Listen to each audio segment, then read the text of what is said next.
할렐루야. 우리 옆에 있는 분들하고 한번 인사해 보시겠습니다. 사랑하고 축복합니다.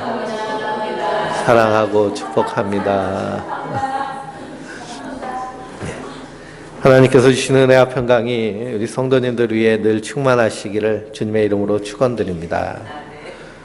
오늘 새벽에 우리나라 20세 이하 축구 대표팀이요, 대한민국 사상 최초로 결승전에 올라가서 그래서 안타깝게 준우승했습니다. 3대1로 졌어요. 3대1로 졌지만 그래도 거기까지 올라가서 수고한 그 수고가 얼마나 대단한지요. 그래서 밤새 응원하신 분이 있으리라 믿습니다. 우리가 마치 내가 경기장에서 뛰는 것 같이 그렇게 손에 땀을 쥐면서 우리가 응원을 하고 격려하는 것은 우리를 대표해서 나가 있기 때문이죠. 마찬가지로 고린도전서 9장 뒷부분을 보면 운동장에서 다림질하는 자, 즉 운동선수로 사도 바울은 자기 자신을 표현하고 있습니다. 그래서 성경을 읽어보면 하나님의 백성들, 구원받은 택함받은 우리 성도들을 군인으로 묘사하기도 하고요, 또 농부로 묘사하기도 하고 또 운동선수로 묘사하기도 합니다. 그래서 히브리서를 읽어보면 우리를 둘러싼 허다한 증인들이 우리를 둘러싸고 있다라고 말합니다.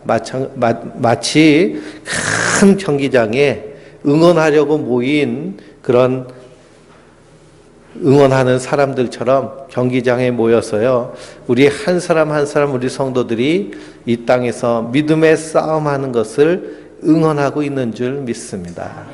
먼저는 우리 그리스도 예수님께서, 우리 주님께서 하늘 보좌 우편에서 우리를 위해 친히 간구하여 주시며 우리의 믿음을 위해서 응원하고 계신 줄 믿습니다.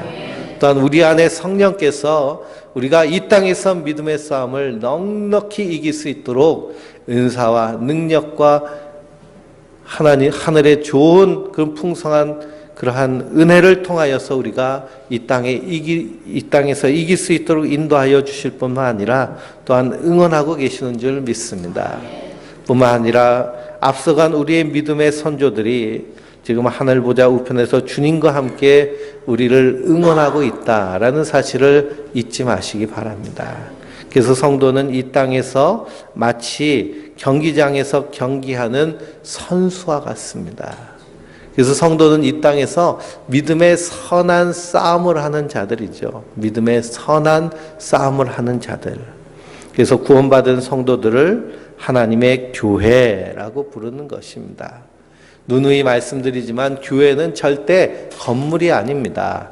우리 한 사람 한 사람이 모인 우리의 모임이 하나님의 교회입니다. 교회의 머리는 예수님 되시고요, 우리는 그의 몸된 지체입니다. 그리고 우리 한 사람 한 사람은 서로 약하든지 강하든지 부유하든지 연약하든지 건강하든지 병들었든지 그리스도 안에서 다 한 가족, 한 몸인 줄 믿습니다. 그리고 우리가 다 한 몸인 거예요. 한 몸. 그래서 한 몸 된 그리스도와 한 몸 된 교회가 이 세상 가운데서 하나님 나라를 살아가는 것이 바로 성도의 삶인 줄 믿습니다. 그러면 하나님의 나라는 죽어서 가는 나라가 아니고요, 이 땅에서 살아가는 나라가 하나님 나라인 줄 믿습니다. 이 땅에서 하나님 나라를 살지 못하면요, 죽어서 하나님 나라를 간다라는 것은 착각입니다. 그래서 예수님이 우리 안에 계시면 그때부터 시작되는 것이 하나님의 나라입니다. 그래서 하나님 나라는 강한 힘과 강력으로 우리에게 임하셔서 우리 안에서 죄와 사망이 왕노릇하였던 그 마귀 권세를 깨트리고 쫓아내버리시고 청소하시고 우리 안에서 하나님 나라를 이루어 가시는 줄 믿습니다. 그래서 고린도전서는요, 그 하나님의 교회가 어떻게 서야 되는 것인가에 대해서 말씀하고 있습니다. 그래서 지난 9장 말씀을 통해서 복음을 위해서 사는 것이 교회된 성도의 삶의 모습이다라는 것을 함께 은혜를 나눴습니다. 무엇을 하든지 복음을 위해서, 복음이란 예수님의 십자가와 부활을 말씀하시는 것이죠. 그 복음을 위해서 살 때 그것이 하나님의 영광이고 그것이 하나님 뜻대로 사는 복된 성도의 삶인 줄 믿습니다. 그래서 복음에 참여하는 자와 같이 그렇게 살기를 원하십니다. 오늘 말씀은 그 복음 가운데 사는 성도들 향해서 하나님의 영광을 위하여 하라라고 말씀하고 있습니다.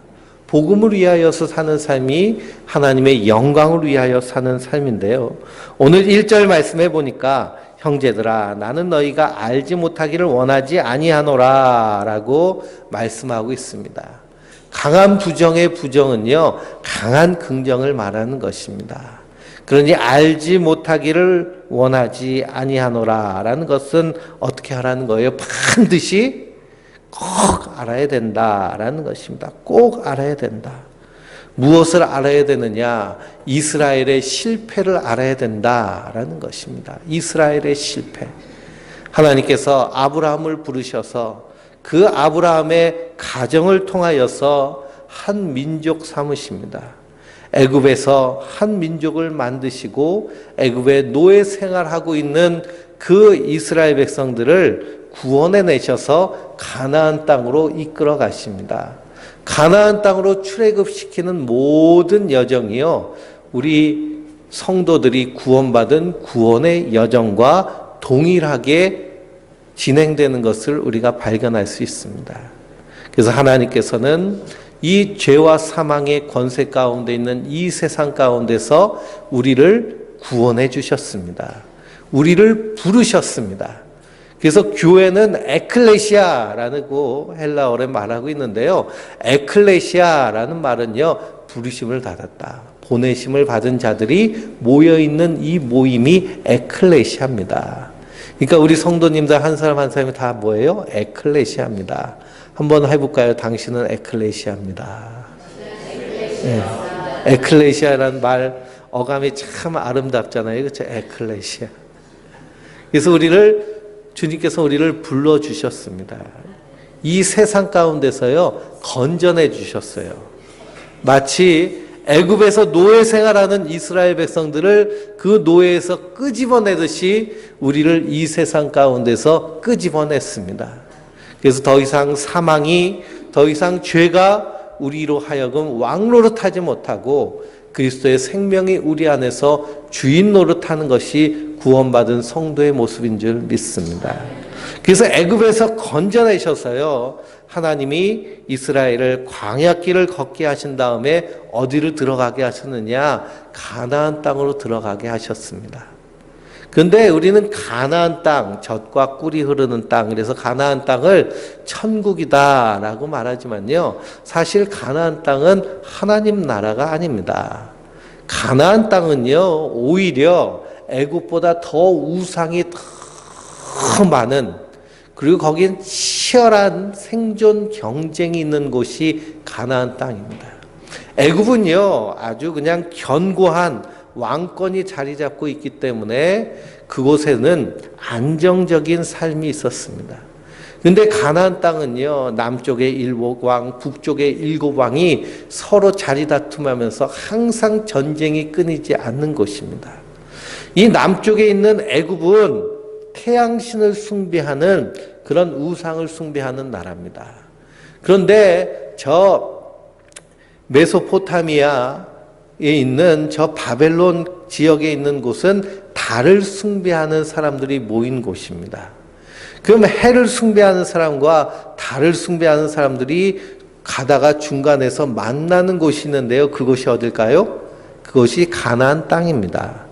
그러면 해를 숭배하는 사람과 달을 숭배하는 사람이 싸울 것 같은데요. 우상은 절대 싸우지 않습니다. 어떻게 할까요? 거기서 결혼을 합니다. 결혼을 해요. 그래서 엄청난 우상이 가득한 곳이 가나안 땅입니다. 그런데 하나님이요, 이스라엘 백성들을 애굽에서 구원하셔서 저 하나님 나라로 보내지 않으시고 어디로 보내시는 거예요? 가나안 땅으로 보내시는 겁니다. 생존 경쟁이 더 치열한 곳, 우상 숭배가 더 심한 곳, 애굽보다 저 바벨론보다 더 음란한 곳, 가나안 땅에 가서 거기서 하나님 나라를 세워라 라고 하시는 것이 하나님이 이스라엘 백성들을 부르신 부르심의 이유입니다. 그런데 이스라엘 백성들은 출애굽해였는데요. 이 애굽에서 노예에서 해방된 것은 자기들이 막 독립운동해가지고 해방된 것인가요? 지금 홍콩에서는 백만 명이 넘는 사람들이 길거리에 나와가지고요 민주화 운동하고 있습니다. 근데 그걸 중국 사람들은요 모른대요. 왜냐? 중국 본토에서는요 철저하게 방송을 통제하기 때문에요 모른다고 그럽니다. 그렇게 독립운동에서 이스라엘이 해방된 것이 아니라 하나님의 은혜로 된 것입니다. 어린 양의 피로 해방된 거예요. 마지막 하나님께서 10가지 재앙의 마지막 재앙, 장자의 죽음의 재앙 때에 하나님께서 이스라엘 백성들에게 명령하셨죠. 어린 양을 잡아서 그 피를 문설주와 임방에 바라라. 그래서 그 어린 양의 피를 바른 자들, 유대인이든지 애굽 사람이든지 이방인이든지 그 문설주에 어린 양의 피가 발라져 있는 사람들은 그 밤에 죽음의 천사가 들어가지 아니하고 거기서 죽음의 천사가 넘어갔다라고 해서 유월절이라고 말하는 것입니다.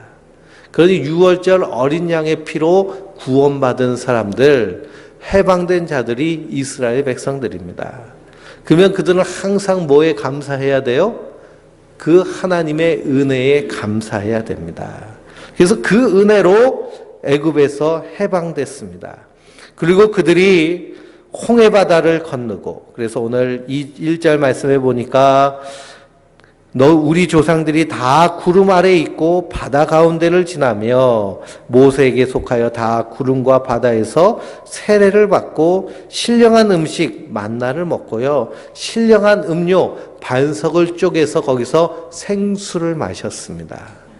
그러니 출애굽한 것보다요 출애굽하여서 광야길을 걸어가는 그 길이 더 놀라운 기적과 하나님의 은혜를 누린 그런 은혜의 삶을 산 것이 바로 이스라엘 백성들입니다.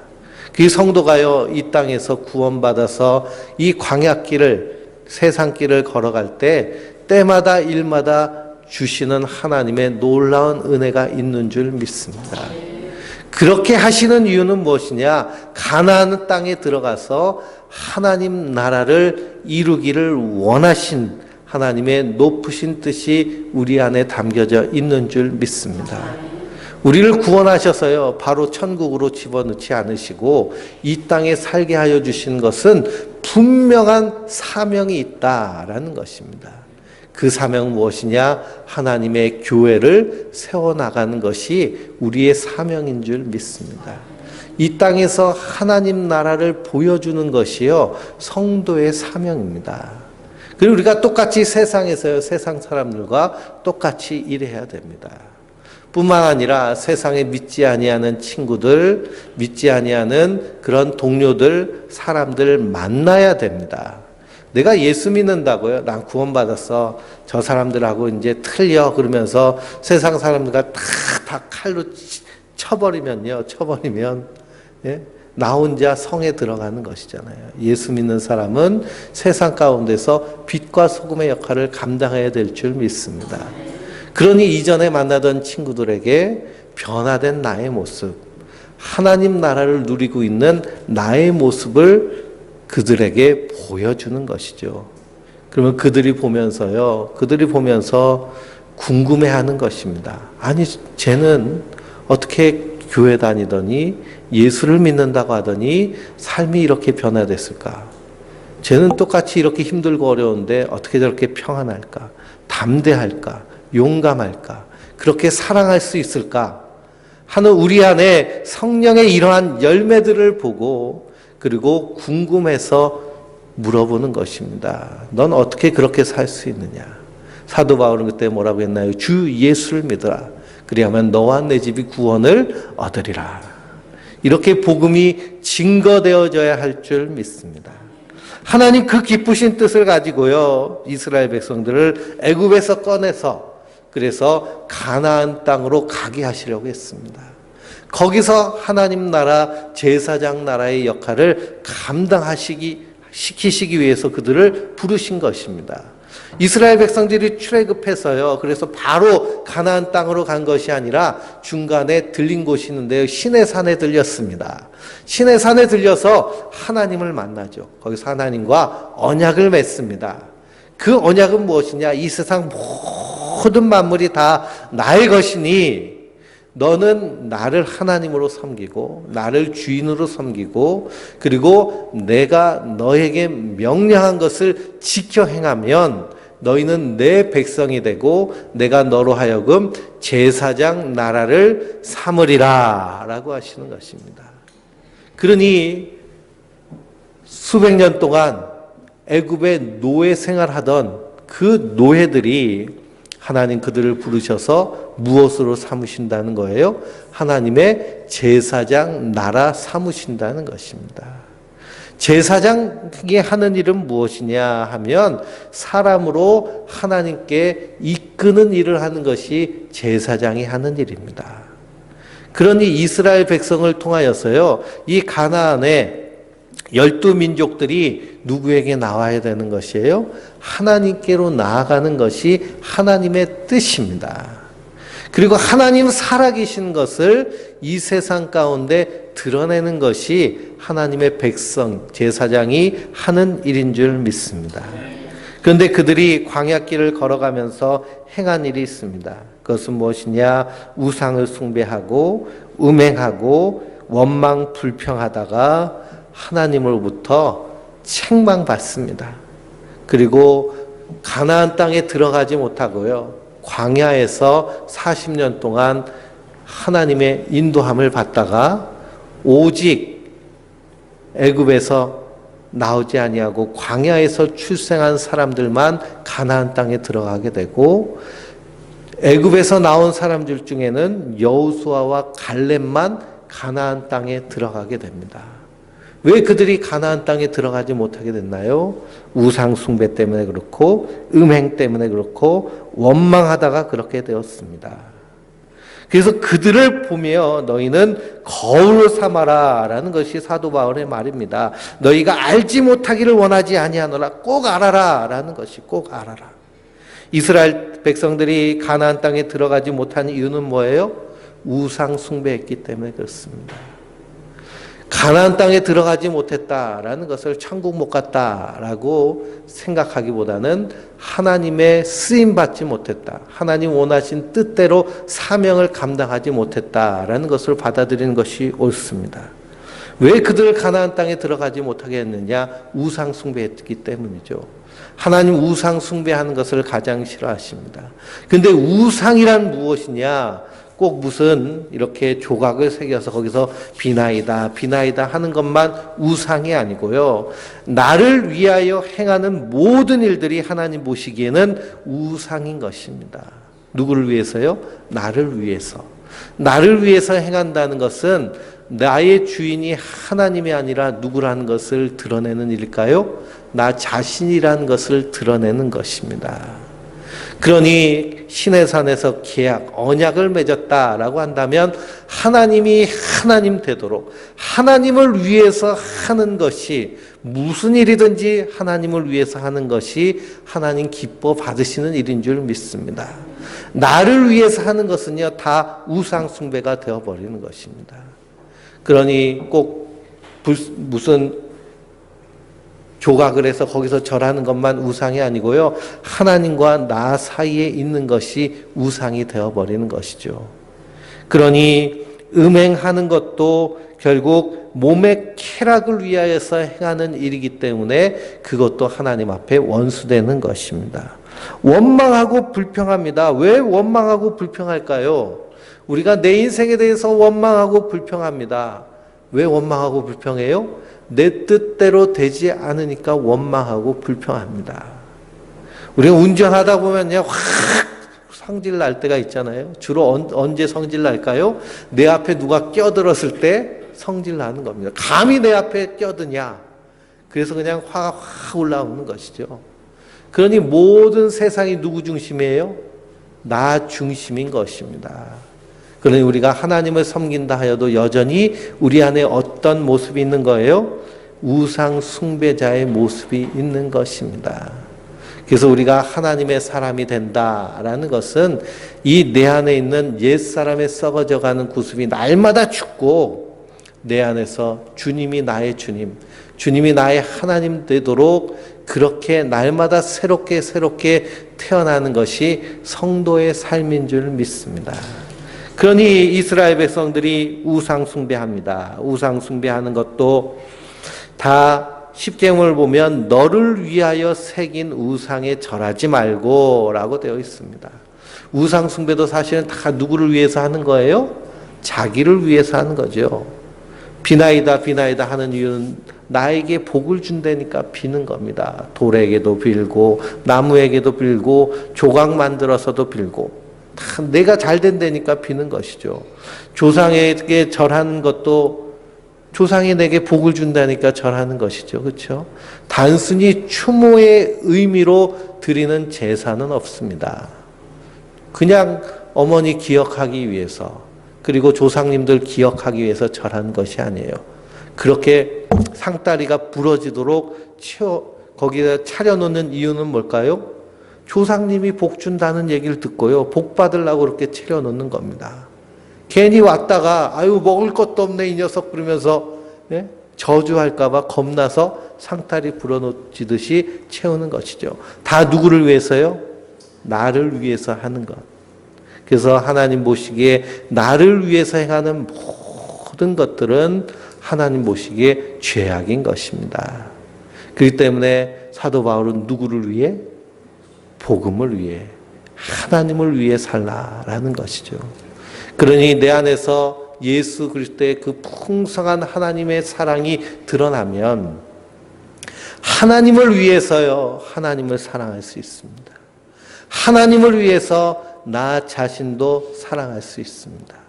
나를 위해서 나를 사랑한다는 그것은요, 오히려 나를 망치는 사랑일 수 있습니다.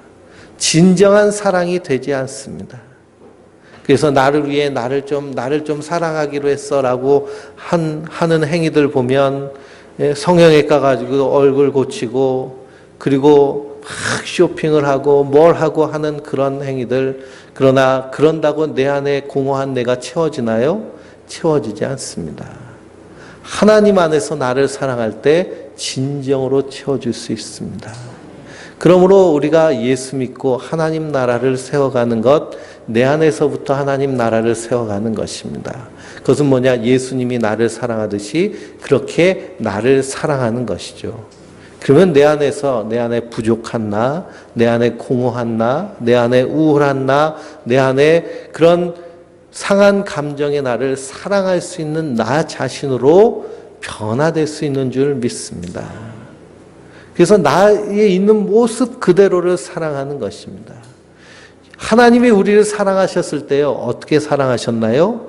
로마서 5장을 보면 우리가 아직 죄인 되었을 때, 우리가 아직 원수 되었을 때 하나님 우리 있는 모습 그대로를 사랑하신 줄 믿습니다. 그런데 우리는요, 나 자신에 대해서도 어떤 모습은 용납하지 않아요? 내가 보기에 꼴불견인 모습 용납하기 싫어합니다. 사람이 볼 때 나를 어떻게 생각할까? 그래서 내 안에 그런 부정적인 감정에 대해서는 철저하게 숨기려고 하죠. 이렇게 숨기는 것이 많으면요, 그러면 마음이 힘듭니다. 마음이 힘들어요. 거짓말을 계속 하게 됩니다. 거짓말을 밥 먹듯이 하다 보면요, 내가 말하는 것이 이게 진짜인지 가짜인지조차도 헤매죠. 그래서 거짓말하는 사람은요, 스스로 자기에게 속습니다. 그러므로 자기를 완전히 잃어버리는 인생은 완전 공허한 인생. 그래서 세상이 말하는, 마귀가 말하는 그런 엉뚱한 것에 노예돼 버리는 인생이 돼 버리는 것입니다. 그러므로 진정한 나를 사랑할 수 없습니다. 그러니 나를 사랑하지 못하니까요, 내 가족, 내 성도들, 내 이웃들을 사랑할 수 있을까요? 없을까요? 절대로 사랑할 수 없습니다. 그러므로 하나님을 위해서 나를 사랑하면, 하나님을 위해서 가족을 사랑할 수 있고 이웃을 사랑할 수 있고 형제를 사랑할 수 있고 이 세상을 사랑할 수 있습니다. 그때 하나님 가장 기뻐하시는 줄 믿습니다. 하나님 원하시는 것은요, 하나님을 위해서 하라라는 것입니다. 하나님을 위해서. 그래서 12절 말씀에 그런즉 선줄로 생각하는 자는 넘어질까 조심하라. 사람이 감당할 만한 시험밖에 너희가 당할 것이 없나니 오직 하나님을 믿부사 너희가 감당 못할 시험 당함을 허락하지 아니하시고 시험 당할 즈음에 또한 피할 길을 내서 너희로 능히 감당하게 하시느니라 라고 말씀하고 있습니다. 그러니 우리에게 수많은 이러한 세상적인 유혹과 시험들이 있습니다. 그런데 그것을 하나님은 감당할 만한 시험이라는 거예요. 이겨낼 수 있다는 겁니다. 그 시험을 이기고 그 안에서 하나님 나라를 드러내기를 하나님은 원하시는 줄 믿습니다. 그러므로 기억하라는 겁니다. 저 이스라엘이 어떻게 넘어졌는가. 자기를 위해 살면 결국 넘어지게 됩니다. 그래서 하나님을 위해 살라는 것이죠. 하나님의 영광을 위해 살라라는 것입니다. 비슷한 말씀이 히브리서 3장과 4장을 보면 나옵니다. 오늘 너희가 그의 음성을 듣거든 광야에서 시험하시던 날에 거역하였던 것 같이 너희 마음을 완고하게 하지 말라라고 말씀하고 있습니다. 이스라엘 백성들이 광야에서 당한 이 모든 일들은 하나님의 테스트였다는 겁니다. 테스트. 그 테스트였는데요. 그 테스트에 그들의 마음이 완고하여졌다는 겁니다. 하나님을 위해서보다는 자기를 위해서 마음을 썼다는 것이죠. 그러니 결국 다 넘어지게 되는 것입니다. 그럼 우리는 모든 일에 있어서 복음을 위하여 모든 일을 위해서 이에 있어서 하나님의 영광을 위해서 살 때 그 길 가운데서 우리가 사는 길이며 그 길 안에서 하나님 나라가 살아나는 길인 줄 믿습니다. 그러면 14절부터 22절까지 한번 한 절씩 교독하면서 읽겠습니다. 그런즉 내 사랑하는 자들아 우상 숭배하는 일을 피하라. 나는 지혜 있는 자들에게 말한 것 같이 하노니 너희가 내가 이르는 말을 스스로 판단하라. 우리가 축복하는 바 축복의 자는 그리스도의 피에 참여함이 아니며 우리가 떼는 떡은 그리스도의 몸에 참여함이 아니냐. 덕이 하나요 많은 우리가 한 몸이니 이는 우리가 다 한 떡에 참여함이라. 육신을 따라 난 이스라엘을 보라. 제물을 먹는 자들이 제단에 참여하는 자들이 아니냐. 그런즉 내가 무엇을 말하느냐. 우상의 제물은 무엇이며 우상은 무엇이냐. 무릇 이방인들이 제사하는 것은 귀신에게 하는 것이요 하나님께 제사하는 것이 아니니 나는 너희가 귀신과 교제하는 자가 되기를 원하지 아니하노라. 너희가 주의 잔과 귀신의 잔을 겸하여 마시지 못하고 주의 식탁과 귀신의 식탁에 겸하여 참여하지 못하리라. 그리하면 우리가 주를 노여하시게 하겠느냐. 우리가 주보다 강한 자냐. 아멘. 그러므로 14절부터 22절까지의 말씀을 통해서 우리가 누구에게 속한 자인지를 분명히 알라는 겁니다. 그러면서 성찬에 대해서 말씀하고 있죠. 우리가 성찬식 때 떡과 포도주를 먹고 마십니다. 그 떡은 예수님의 몸을 상징하는 것이고요. 그 포도주는 예수님의 피를 상징하는 겁니다. 예수님의 살에 참여하는 자가 되고 예수님의 피에 참여하는 자가 됐습니다. 그러면 우리는 예수님의 살이고 예수님의 피라는 것입니다. 그리고 우리가 예수 그리스도 그 자체라는 거예요. 우리가 어딜 가든지 우리 안에서 예수님이 드러난다는 것입니다. 그런데 우상 숭배하는 자들, 음행하는 자들, 그리고 원망하며 불평하는 자들과 함께 거기서 그렇게 하겠느냐라는 것이죠. 우상 숭배하는 것이 무엇라고 말하고 있어요? 귀신과 교제하는 것과 같다라는 것입니다. 그러니 그들과 함께 거기서 귀신과 교제하지 말라는 것이죠. 그들에게 복음을 증거하라는 겁니다. 그들에게 하나님의 나라를 드러내라는 것입니다. 그러니 안 믿는 친구들을 만나게 되면 술자리에 앉게 되죠. 거기서 같이 진탕망탕 술 마시고 즐기고 놀라는 얘기가 아니죠. 거기서 함께 있으면서 하나님의 사랑을 드러내라는 말입니다. 그러므로 그 안에서 우리가 지혜롭게 행하는 것이 참으로 귀한 줄 믿습니다. 그러므로 15절에 나는 지혜 있는 자들에게 말한 같이 하노니 너희는 내게 이르는 말을 스스로 판단하라 라는 것입니다. 판단하라. 또한 우리가 9장 말씀에 지식의 사랑을 더하라 라는 말씀이 있습니다. 이 고린도 교회 교인들이요, 이 우상에 대한 지식이 분명했습니다. 이 우상은 뭐라는 거예요? 아무것도 아니라는 거예요. 아무것도 아니니까 거기서 나오는 음식들도 그냥 음식일 뿐이지 우상 숭배하는 뭐 그런 게 아니다라고 해서 마구 먹고 마시는 것이죠. 마구 먹고 마시는 겁니다. 근데 그걸 보고요, 꺼리끼는 사람이 있는 거예요. 아, 저거 우상에게 전한 건데 저거 먹으면 그거 우상 숭배하는 것이 아닌가, 그렇게 꺼리는 사람이 있다는 겁니다. 그 꺼리는 사람을 보고 사도 바울은 어떻게 하라는 거예요? 절제하라는 겁니다. 우상 숭배하는 잼을 먹어도 아무것도 아닌 것 알지만 그것으로 인해서 실족하는 사람이 있다면, 실망하는 사람이 있다면 절제하고 나는 그 권리를 쓰지 않겠다라고 말하는 것이죠. 그러므로 덕을 세우는 일을 하라라고 말하는 것입니다. 그것이 23절부터 33절까지인데요. 한 절씩 또 읽어보겠습니다.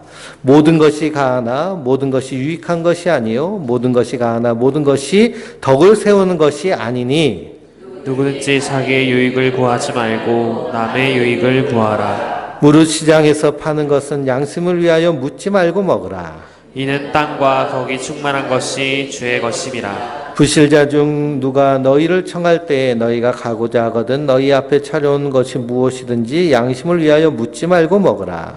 누가 너희에게 이것이 재물이라 말하거든 알게 한 자와 그 양심을 위하여 먹지 말라. 내가 말한 양심은 너희를 위한 것이 아니요 남의 것이니 어찌하여 내 자유가 남의 양심으로 말미암아 판단을 받으리요. 만일 내가 감사함으로 참여하면 어찌하여 내가 감사하는 것에 대하여 비방을 받으리요. 그런즉 너희가 먹든지 마시든지 무엇을 하든지 다 하나님의 영광을 위하여 하라. 유대인에게나 헬라인에게나 하나님의 교회에나 거치는 자가 되지 말고 나와 같이 모든 일에 모든 사람을 기쁘게 하여 자신을 유익을 구하지 아니하고 많은 사람의 유익을 구하여 그들로 구원을 받게 하라. 아멘. 그러므로 덕을 세우는 일에 힘쓰라라는 것입니다. 덕을 세운다라는 것은 기초를 세운다라는 것입니다. 기초를 세운다. 우리가 주보를 보면요, 한국교회 처음 이야기 이렇게 제가 쭉 이덕주 교수님이 쓴 책인데요, 제가 쓴 얘기가 아니라 이덕주 교수님이 쓴 책을 이렇게 요약해서 계속 싣고 있습니다. 16번째 쓰여져 있는데요, 이 강화도 교회 얘기에 대해서 나옵니다. 강화도 교인들을요, 검정개라고 불렀어요. 검정개.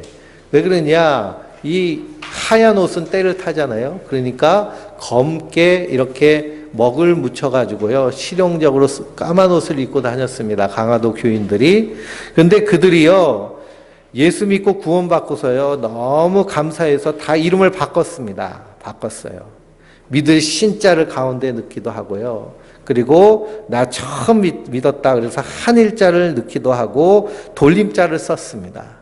그런데 세례받는데요, 아버지도 삼촌도 아들도 손자도 세례받는 일이 있었어요. 3대가 함께 세례받을 수 있죠. 한꺼번에 신앙생활을 시작하면. 3대가 신앙생활을 받았는데요, 이 3대가 똑같이 돌림자를 쓰는 겁니다. 그러니까 세상 사람들 볼 때는 어때요? 아, 이게 똥강아지만도 못하네 하면서 이 검정개라고 부르는 겁니다. 근데 한국교회의 특징은 무엇이냐 하면 이 선교사들보다요, 성경 말씀이 먼저 번역돼서 한국 땅에 들어왔습니다. 그래서 학식 있는 사람들이 먼저 성경책을 읽고요, 그러면서 회심하고 그리고 선교사를 기다린 사람들이 많았습니다. 그래서 한국 교회의 신앙의 특징은 성경 중심적인 신앙입니다. 그래서 그것을 근본주의라고 말하기도 하지만요, 성경에 있는 일들을 그대로 실천하려고 몸부림치는 교회가 한국 교회의 특징입니다. 그래서 새벽 기도가 한국 교회에서 가장 먼저 시작됐습니다. 물론 이 초대교회 교부들부터 해서 새벽에 일어나서 경건 생활을 하는, 기도하는 그런 모습이 있었지만요. 이렇게 교회 전체가 공식적으로 예배를 드리는 새벽 기도 예배해서 예배를 드리는 곳은요. 한국 교회가 유일합니다. 그렇게 할 수 있는 이유 뭐냐? 예수님이 새벽 미명의 습관을 따라 나가서 기도하셨다라는 성경 말씀을 듣고요. 그리고 선교사님들도 다 쿨쿨 자고 있는데 교인들이 모여가지고 새벽에 모여서 기도회 하기 시작했습니다. 그래서 새벽 기도가 시작된 것이죠.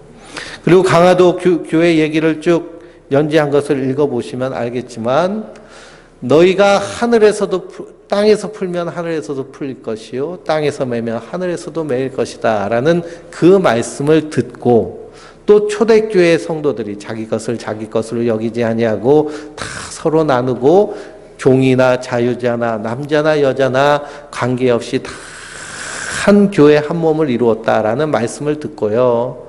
자기한테 빚진 사람들 다 불러다가 내가 예수를 믿는데 어떻게 당신들 땅에서 매면 하늘에서도 매인되는데 내가 당신들 묻고 있겠습니까? 하고 종문서 빈문서 다 태웠습니다.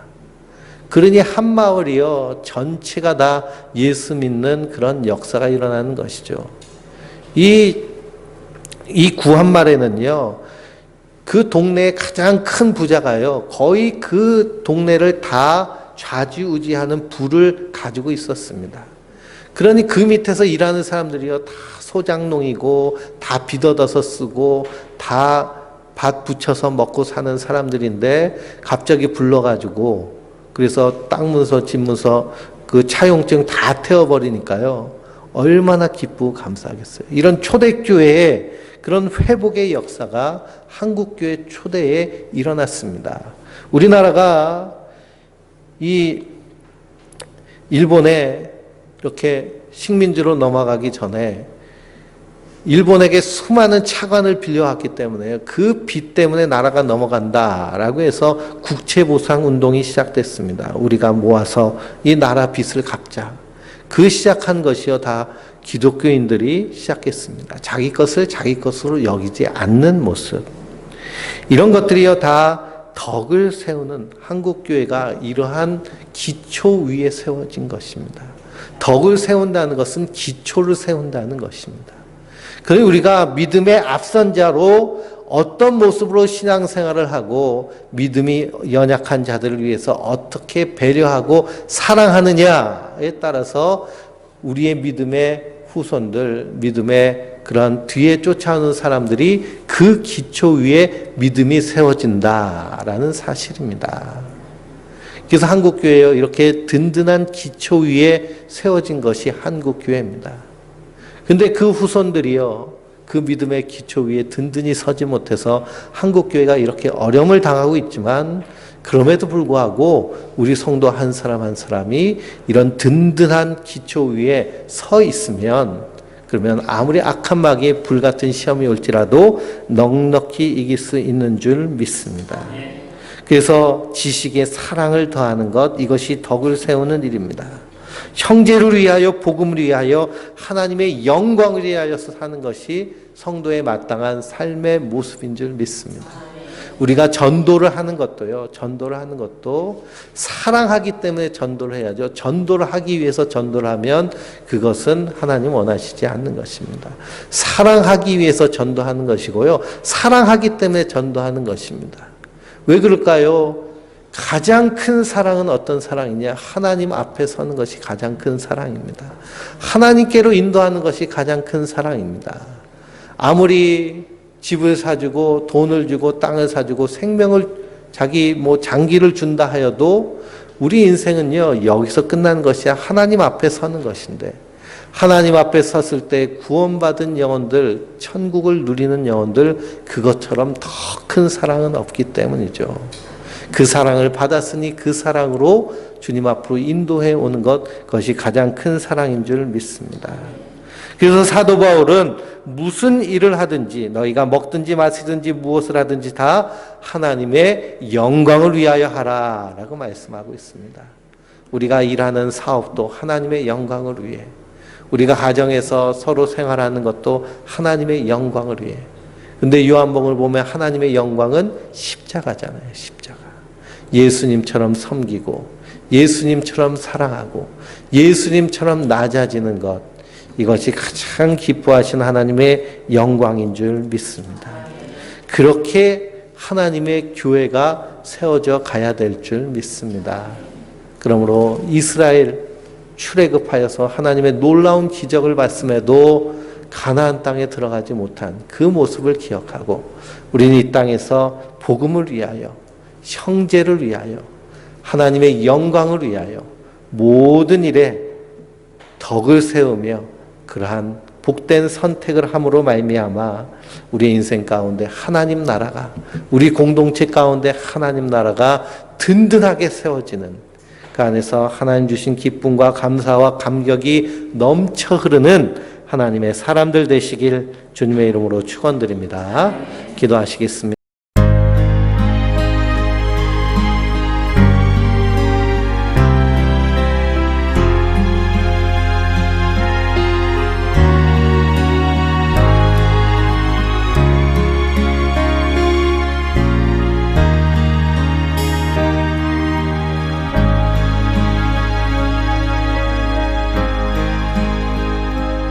어둠 속 헤매이던 내 영혼, 갈 길 몰라 방황할 때에 주의 십자가 영광의 그 빛이 나를 향해 비추어 주셨네. 주홍빛보다 더 붉은 내 죄 그리스도의 피로 씻기어